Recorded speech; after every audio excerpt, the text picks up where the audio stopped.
Welcome to PR After Hours, your weekly cocktail of news and interviews with leading thinkers in PR, marketing, and business. So pull up a chair in our virtual lounge. Your host, Alex Greenwood, will be right back after this.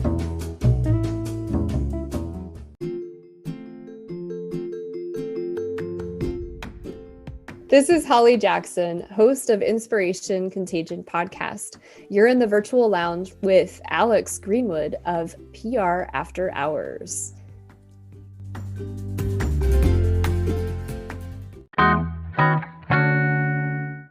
You know, context is one of the keys to success in today's highly competitive digital environment, and anyone looking to use data to better understand their context before creating content can benefit greatly from some valuable insights from today's guests. In particular, we're going to talk about gathering information via polling, and that's why I'm very excited to welcome Peter Shafer to the virtual lounge. Peter is the Vice President of Sales and Marketing at Everest Communications, having worked for prestigious polling organizations such as Gallup and Harris, as well as large global PR firms.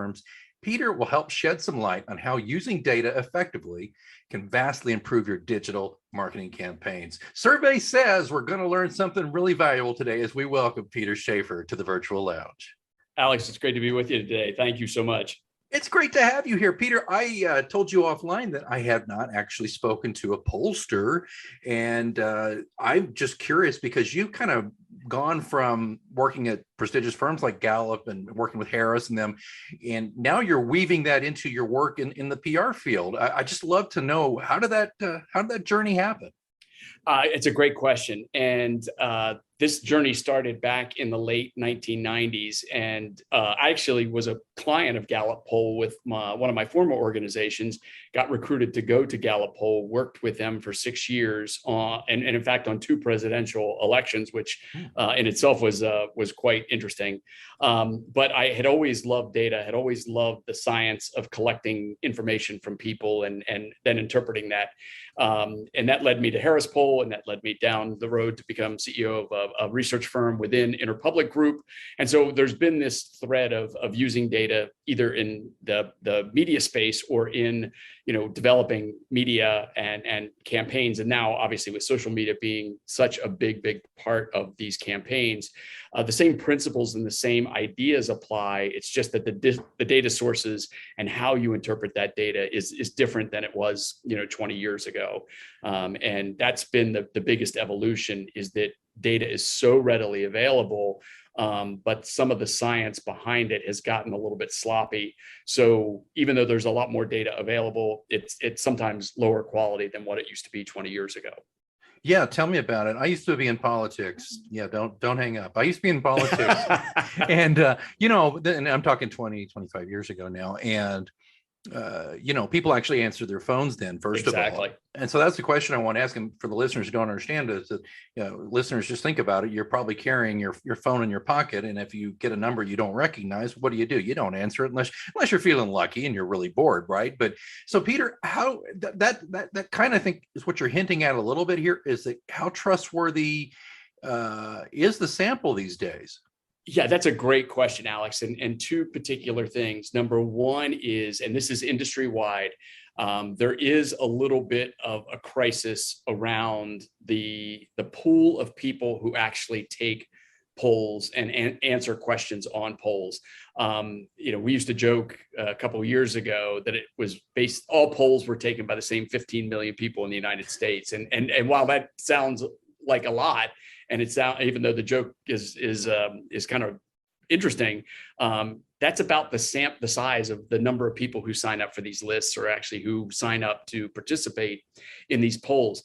You mentioned mobile as being an important factor. The second part is that it used to be, back when Gallup and Harris were doing their polls, you're right, people would pick up, they would see on caller ID on their landlines, Gallup polls calling and things. And it was usually about a 1 in 6 hit rate, meaning that 1 person out of 6 calls would answer the phone. That's now more like 1 out of 70 who would answer their phone. So that it's become much more difficult to get somebody on the phone, certainly much more difficult to keep them on for 15 minutes or longer. And so that's why a lot of companies move to online polls. and the technology has become, and the methodology has become so easy to use that I can actually log into, SurveyMonkey or Quick Survey or any of these other tools that are out there, and I can send a survey out and get 400 to 500 responses. What I don't necessarily get is a representative sample within that 400 to 500. So there's a lot of weighting that's going on some of this data.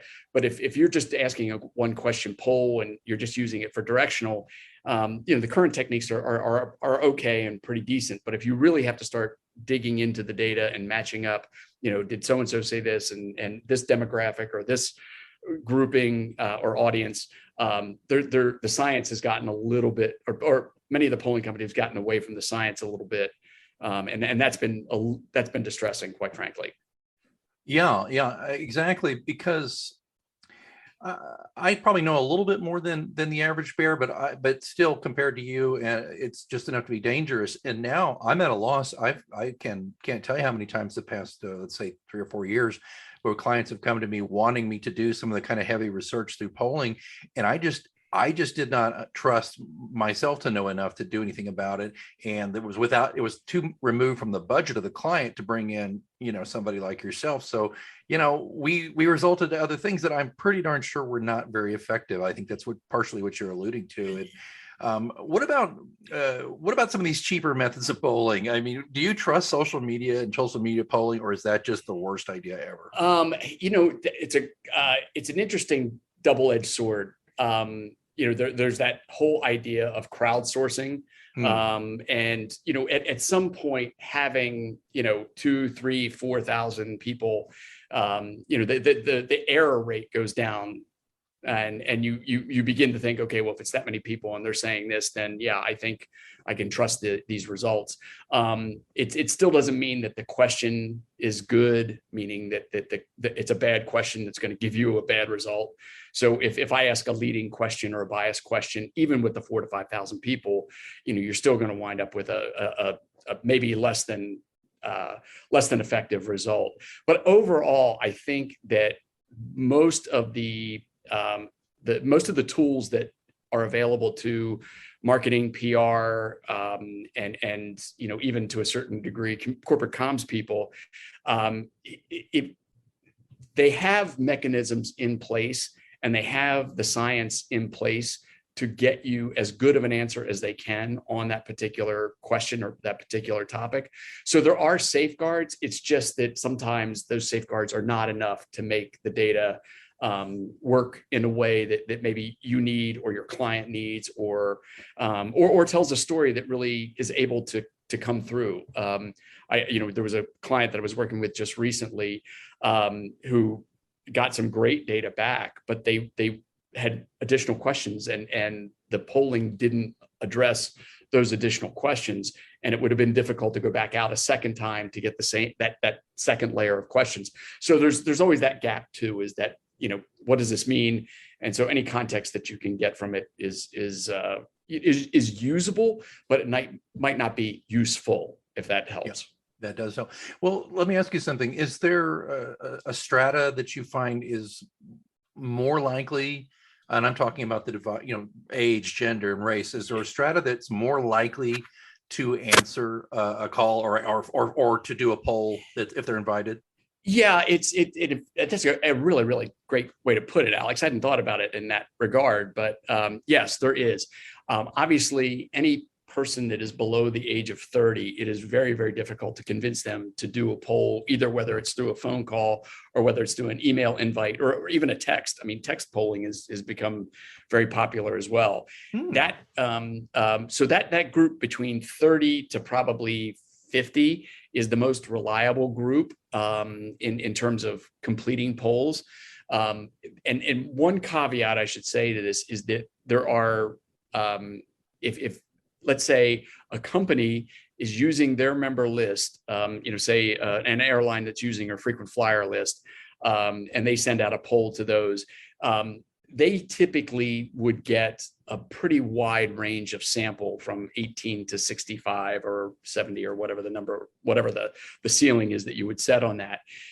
It's the general polls that go out that might be from, second tier groups, or even political campaigns. You mentioned that earlier, that oftentimes they struggle with getting some of those age groups in. For example, African Americans and Hispanic Americans have been traditionally difficult to reach.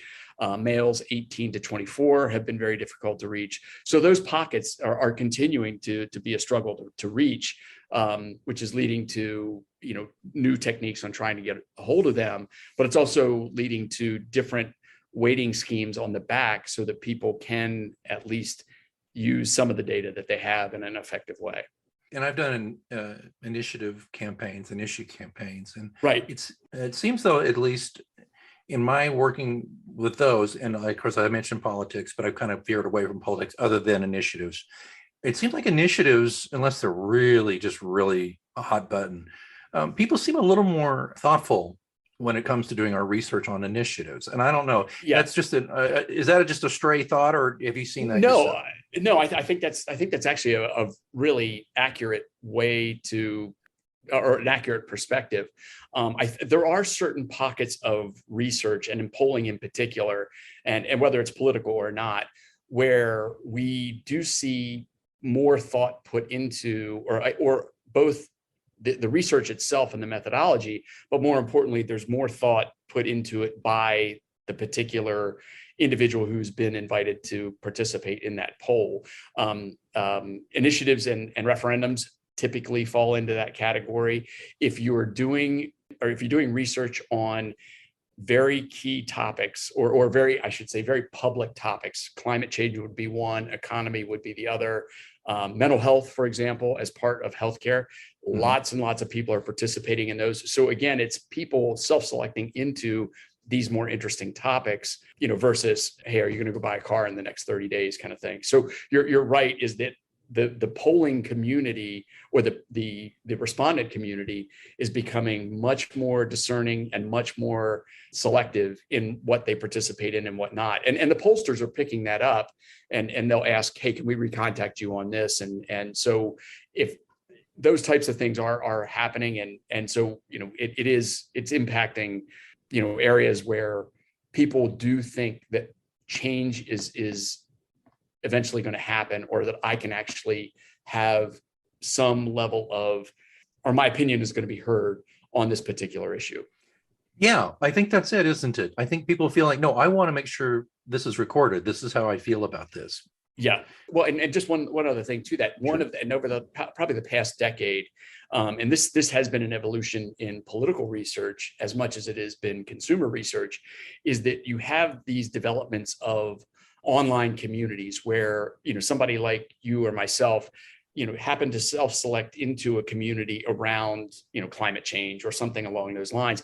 And you do create number one, a critical mass to be able to take these polls. And the second is that you're more likely to share more information, more individual attribute information about yourself within these communities. So while you may have a smaller sample size, you actually have a much more, or a much higher, quote unquote, incidence of these people in the population. So that's a case where some of these polls actually come in with a more accurate read. It's because they have really taken the time to build out profiles and information about who's going to be responding. Well, and I think that gets back to why people, particularly small, mid-sized firms, who are probably more likely to be listening to my show here. Let's just real quick, and this is just I'm not trying to make it self-serving for you, but I do think that there's a reason to go to the experts. Listen, seriously, I mean, I've so many years had small, mid-sized clients, and I've kind of, bitten off more than I can chew. What would you tell somebody like me? Let's just say that, a small consultant here who's got small, mid-sized clients, and is there a mechanism where an organization like yours will consult with other smaller PR firms to try to build that out? How's that work? Yeah, absolutely. And I get calls like this all the time, Alex. So it wouldn't be abnormal to have this conversation. There are three areas that I tell almost all of the PR clients that I work with on these research projects just advice and counsel on how to get this done. Number one is, regardless of how many people you do want to talk to, make sure you're asking good questions. Don't waste the respondent's time, but also make sure that the questions are answerable, and that you get an accurate read. And sometimes, the science behind writing a question can be, somewhat complex, but oftentimes people write the questions in a leading way, or they make it too complex for somebody to answer. So that's number one, is just, ask questions in a more natural language way, and you're going to get better responses. The second is, especially for smaller firms, is that you can have as low as 200, 300, 400 completed surveys and still get a really, really strong and robust set of results. You don't have to have 1,000. You don't, and that's where public polling, sometimes the media won't cover anything that has less than 1,000 or whatever. That's a different set of rules than, hey, I need to get this research done, and this is the way. So there are ways to make it work with the sample frame and, like you said, the people that you want to talk to. And the third is this: when you are doing the research and you are collecting the information and building out what it is that it's always good to have at least some idea directionally what it is you want to say, or what it is you want to potentially put out in the public about it. So if the research that you're doing is trying to figure out whether people will buy a certain product, or whether people will, be aware of this type of advertising campaign, or whatever it would be, just make sure that you have at least some framework to interpret the data coming back. That's the part that I find is a big struggle sometimes, is that we're looking for that magic bullet statistic when it might not necessarily exist. And then you have this data and your client is going, okay, what do I do with this?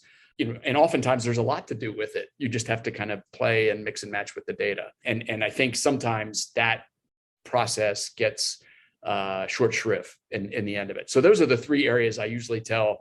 I mean, and especially with data collection today, there are sources where you can get something done, for under $5,000 or, under $10,000 or whatever it is, and have it be high quality and not feel like you've been taken down the wrong path. I say this a lot, folks. I've made a lot of expensive mistakes in my career over 30 years. And one of them, and this is a real embarrassing, because I'm the first one to say, pay me what I'm worth.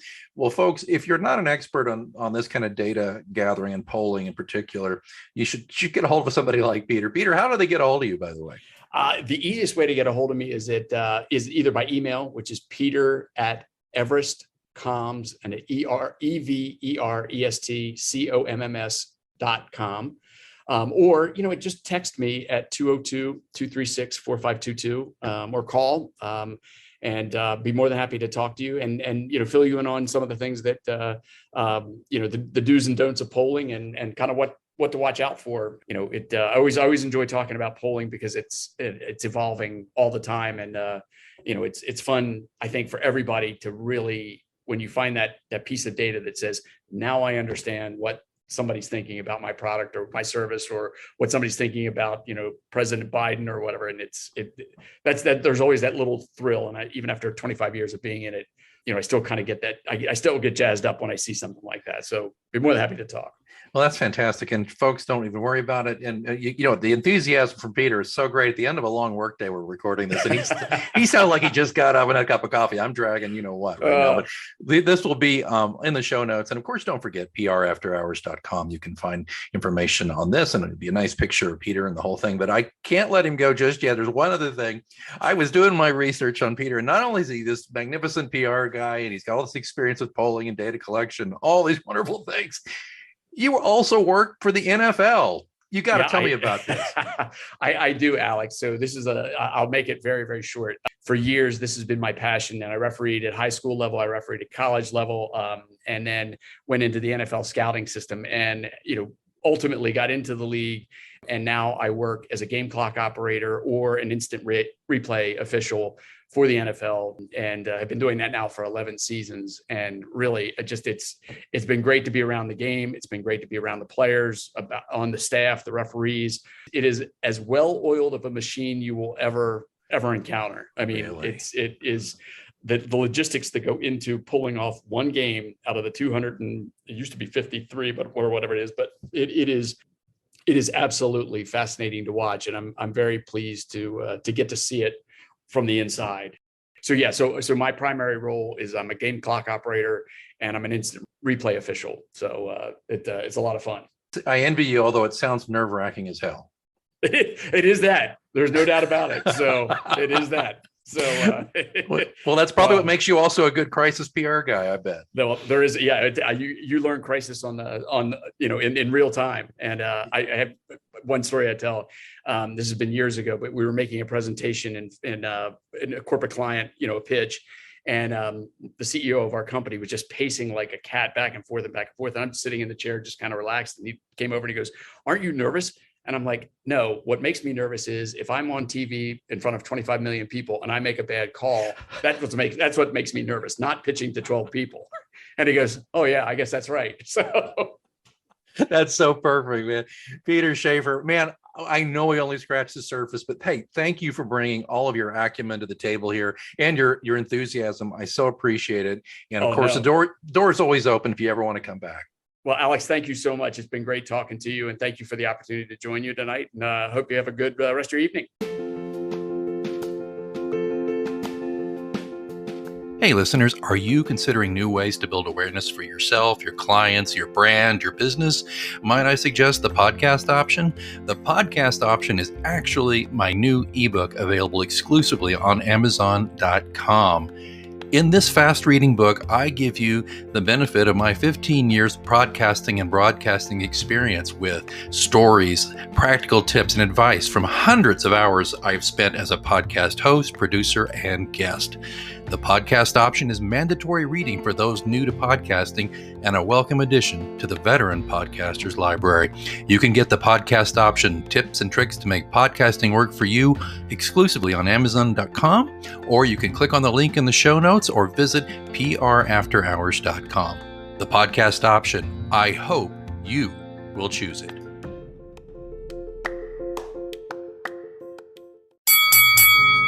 You know what that means? It's last call here at the Virtual Lounge. Be sure to visit prafterhours.com for links to what we discussed in this episode and more. Be sure to follow us wherever you get your podcasts. And join us next time for another round at PR After Hours with Alex Greenwood.